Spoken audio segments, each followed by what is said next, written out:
আজকে আমি মিনি ব্লগটা শুরু করছি সন্ধ্যাবেলা থেকে। আজকে সকালে না বিছানার ওপর চাপ পড়ে গেছিলো, তাই বেডশিটটা ধোয়া হয়েছিল। তো বিছানা পেতে তারপর আমি নিজের জন্য একটুখানি কফি বানিয়ে নিলাম। অনেক দিন আমি নিজে কফি খাই না। খেয়ে দিয়ে উঠে রেডি হয়ে গিয়েছিলাম 3 বন্ধু মিলে একটুখানি বাইরে। মানে গিয়েই তো আমরা ফার্স্টে আগে ফুচকা খেয়ে নিয়েছি। এরপর আমাদের এখানে একটা ওভারব্রিজ আছে, যেখানে লাইটিংয়ের জন্য না এত ভালো ভালো ফটো আসে। তো ওখানে আমরা দাঁড়িয়ে পড়েছিলাম, আমরা কিছু ফটো তুলছিলাম। তারপর গিয়েছিলাম মেনলি বিরিয়ানি কিনতে। আসলে আজকে আমরা ঠিক করেছিলাম যে আজকে সবাই মিলে আমরা একটুখানি পিকনিক করব। আমরা 3 জনের জন্য বিরিয়ানি কিনে নিয়েছি আর সবাই মিলে একসঙ্গে বসে খাবো ওটাই। তো বিরিয়ানি কিনে এখন যাচ্ছি বাড়িতে এসে এই যে আমরা 3 জন মিলে বসে গেছি খেতে।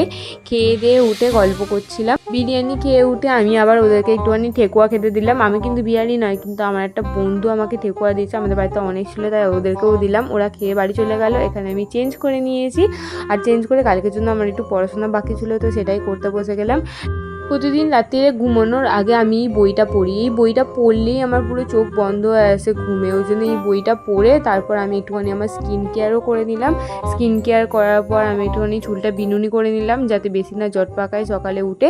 তারপর আমি গেলাম ঘুমাতে। আজকের জন্য এতটুকুই। তোমরাও যাও, গিয়ে ঘুমিয়ে পড়ো। সবাইকে জানাই বাই।